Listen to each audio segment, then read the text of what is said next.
जय माता दी दोस्तों, कैसे हैं आप सभी। दोस्तों, आज हम इस वीडियो में बात कर रहे हैं विवाह रेखा यानी मैरिज लाइन के बारे में। आपका पार्टनर कैसा होगा, किस उम्र में आपकी शादी होगी, लव मैरिज होगी या अरेंज मैरिज होगी आपकी, और शादी के बाद आपका गृहस्थ जीवन कैसा होगा, तो सारी बातें विस्तार से जानेंगे। तो हाथ में विवाह रेखा देखने के लिए आपको अपना दाहिना हाथ यानी राइट प्लम देखना है आपको। लड़का है लड़की है, सब अपना सीधा हाथ ही देखें। और अब देखिए सबसे छोटी उंगली के नीचे ये जो जगह है ये बुध पर्वत है, और अगर बुध पर्वत उभरा हुआ हो तो ये बहुत ही अच्छा होता है। आप अपनी उंगली से छूकर देखें कि ये छोटी उंगली की शुरुआत में नीचे की तरफ ये जो जगह है ये उभरी हुई होनी चाहिए। उभरा हुआ पर्वत बहुत अच्छा होता है। बुध पर्वत पर बनी रेखा ही विवाह रेखा होती है।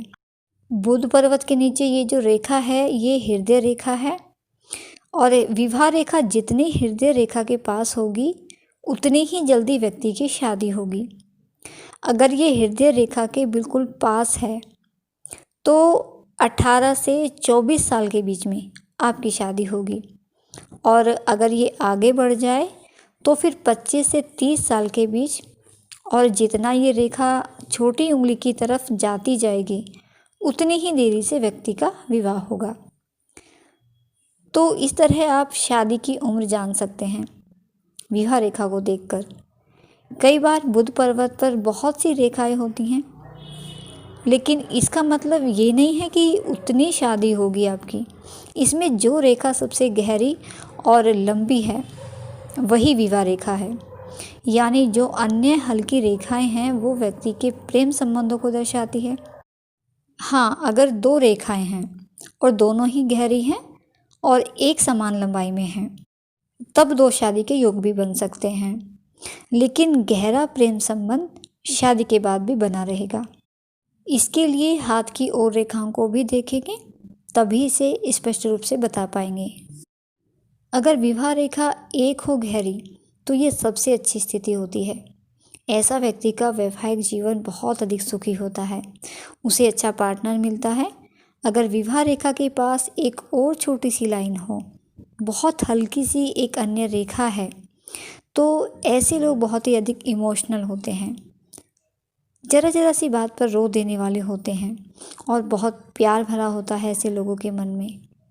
अगर विवाह रेखा के आगे क्रॉस का साइन है तो शादी टूटने के यानी डिवोर्स के भी चांस बन जाते हैं, या ये रेखा वापस मुड़ जाए और एक आइलैंड जैसा बन जाए तो प्रेम या विवाह टूटता है और उसमें बदनामी भी मिलती है, यानी हस्बैंड वाइफ हमेशा एक दूसरे पर आरोप ही लगाते रहते हैं और जीवन कोर्ट कचहरी में ही बीतता है पूरा। अगर विवाह रेखा से एक शाखा निकल कर हृदय रेखा से मिल जाए तो ये बहुत अच्छा है। ऐसे व्यक्ति का अपने पार्टनर के लिए बहुत अधिक अट्रैक्शन होता है और वो डिपेंड रहता है अपने पार्टनर पर।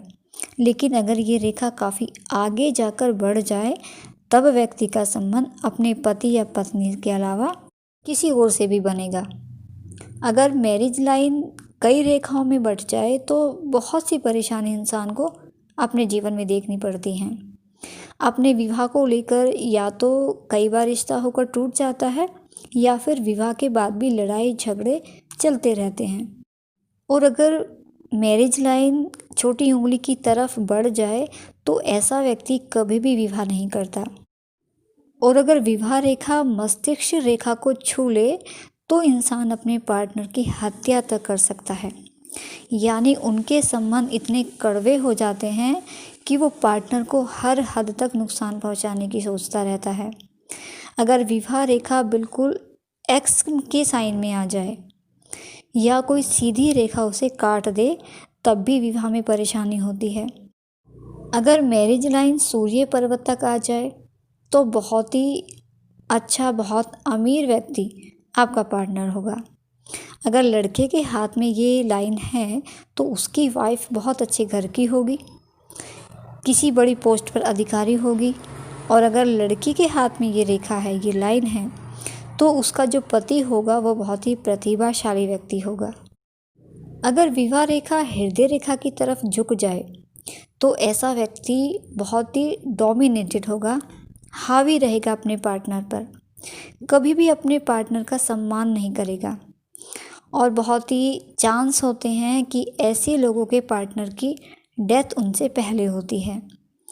अगर विवाह रेखा की शुरुआत 2 रेखाओं से हो तो ऐसी स्थिति में व्यक्ति लव मैरिज करता है।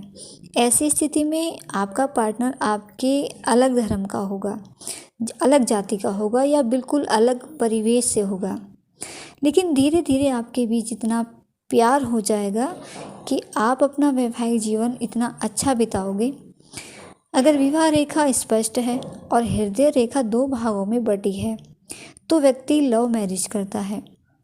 अगर हृदय रेखा बृहस्पति पर्वत तक जाए या बृहस्पति और शनि पर्वत के बीच में रुके तो घर वालों की मर्जी से यानी कि अरेंज मैरिज आपकी होगी। तो दोस्तों ये थी जानकारी आपके लिए। वीडियो अच्छा लगे तो वीडियो को लाइक ज़रूर कर दें। आपका दिन शुभ रहे। माता रानी आपको और आपके परिवार को स्वस्थ रखे। इसी शुभकामना के साथ जय माता दी।